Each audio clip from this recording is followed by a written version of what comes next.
Suzanne Willis-Brooks, and I teach Pilates, gyrokinesis, gyrotonic, and Franklin method here at Move Wellness.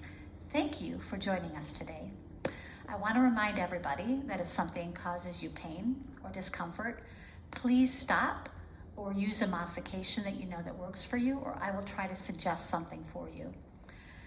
So let's get started. All right, today we're going to be looking at our hip joints and how we use them in everyday life. And if, of course, you're exercising, how you use them in your specific exercise, be it yoga, running, swimming, Pilates, gyrokinesis, gyrotonic, you name it. We use our hip joints in most everything that we do every day. And yet, I bet if I asked you, point to your hip joints, you probably wouldn't know where they're at. So we're going to do a little bit of discovering where our hip joints are at in our body. So I'm going to use my friendly skeleton here. And you'll notice my skeleton has a lovely pelvis, and then it has these little, sawed off legs, but we're going to use them anyway. So we're looking at this bone here, which is your trochanter, and this here is your femur or your thigh bone. And then the place that it connects to the pelvis, that is your hip joint. So a lot of times people will put their hand on their hip thinking that's their hip joint, when really our hip joint, let's find it on our own bodies, are, if you take your hands to where your pants would crease and you go a little bit in from there. So I would kind of take a little measurement with my thumb and my index finger, and I would find the halfway point right in there. That's your hip joint. We're going to move that joint around. And as you noticed, I'm going to take out my bigger femur bone. It's pretty big. It's round. So the movement of this particular joint is going to be a round movement. We can, of course, move it out. We can move it in. We can move it forward. We can move it back. But when it's most happy is when it's moving circularly, right? So you're getting every single joint surface, every single ligament, and every single bone that's connected to the leg and to the body moving the way it's supposed to be moving. So, and especially those muscles, because as we're going to be moving the leg, we're going to be definitely moving muscles. So let's look at this a little bit in our body. So even just sitting, so we're just going to do sitting today, because, who doesn't sit at a computer, or, you're sitting in your chair at a theater or whatnot. What I'd like you to have for proprioception, or for your body's ability to know where it's in space, is a regular towel. It's folded in half, and I'm going to fold it in half again, and I'm going to roll it, and I'm going to put it underneath my bones that I'm sitting on in my pelvis, which are called aptly the sits bones. So I'm going to put them underneath my sits bones and right at the edge of the chair. So I'm sitting pretty much at the edge of the chair, and I'm sitting on these bones right here. And from the front, they look a little bit like that. So now I also am going to need either a hand towel or a washcloth. If your feet are sticky at all and you're on a wooden surface, it's nice to be able to slide and glide. And if you're on carpeting, try a paper plate, because especially those plastic covered ones, because they're nice and slippery. So what we're going to do is we're going to explore all the different places and movements that your legs can do on different planes of motion. So I'm going to put my towels underneath my feet. And the first thing I'm going to do is internal and external rotation. So right now I'm sitting on this towel, and it's giving me some interesting feedback. I'm going to hold on to the chair a little bit so it stabilizes my body. And then I'm going to rotate toward my big toes and then toward my little toes. And as I do that, I'm going to even feel movement in my pelvis a little bit. As I go into internal rotation, I'm going to feel a little bit of something happening in my sits bones. And as I go to external rotation, I'm also going to feel a little abdominals, and I'm going to feel a little bit my pelvic floor as well. So going back and forth this way, we could do this 10 times pretty easily.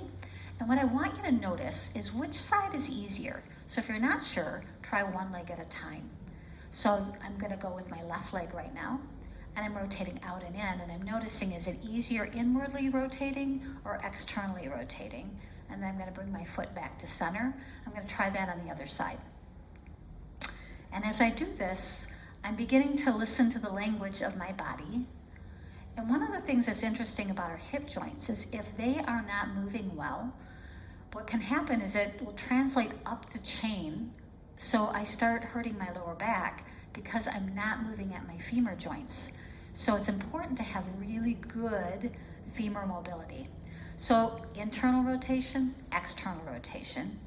We also have two movements, one that goes away from the center of the body and one that comes toward the center of the body. So when I go away from the center of the body, it's called abduction, abduction. When I go to the center of the body, it's called adduction, adduction, right? So out and in, and as I do that again, I'm gonna hold on to my chair for stability, and I'm gonna feel, if I push a little bit into the floor, I'm gonna get some of my hamstrings, the muscles behind your leg firing. I'm definitely getting my abdominals working, and I'm definitely getting my pelvic floor engaged as well. And we're breathing, very important. The next kind of movement we're gonna do, I'm gonna turn sideways, and I'm gonna take away the towel that I'm sitting on, and I'm gonna take away one of the other towels. I'm gonna hold on to the back of the chair for stability. And I'm gonna sit so that both sits bones are still on the chair, and I'm gonna hold on with my backhand, and I'm gonna move my leg forward into flexion of my hip joint, which is a forward action, and into extension of that hip joint. Now you'll notice my pelvis is just doing a tiny bit of motion. It's gonna roll a little forward as I go back, and I'm not straightening my leg all the way. It's gonna go a little bit up to the ceiling as my leg goes forward, just slightly. There's a little bit of movement happening in that pelvis. And as I do this, I'm gonna be really working toward extending that back leg as I go back, working toward flexing my leg a little bit higher every time I go forward. Let's try the other side. So again, hold on to the chair with your back hand, leg goes into extension behind and back, and into flexion forward. A little bit of movement in those pelvic bones. And each time I go back, I try to go a little bit further, but I'm starting very, very conservatively, very gently in my body. All right, so now that we've kind of examined each one of these positions uniquely to itself, we're gonna combine them. So I'm gonna use both paper plates or both hand towels. I don't need the towel under my sits bones for this next one, or I could use them. For right now, for time's sake, I'm just gonna do it with my own hands holding the chair. I'm gonna go ahead and bring my legs into flexion, into abduction, into extension backwards, and into adduction. So I'm circling my legs around. And as I'm doing this, I'm really supporting myself on the chair. And I can do it in both directions. And if you don't have any restrictions behind you, you can actually pull your legs a little bit more further backwards. You can keep your feet on the floor if that feels like something that would be really helpful for your ankle joints. But for movement in the legs, you can go ahead and lift up onto the ball of the foot. Now, if you want a little bit more intensity, you can add a resistance band. But these are very simple exercises just by sitting that you can do for yourself to create more flexibility and strength and centering in your hip joints. So there you have it. We've done exercises that can help improve your strength, your flexibility, and your posture.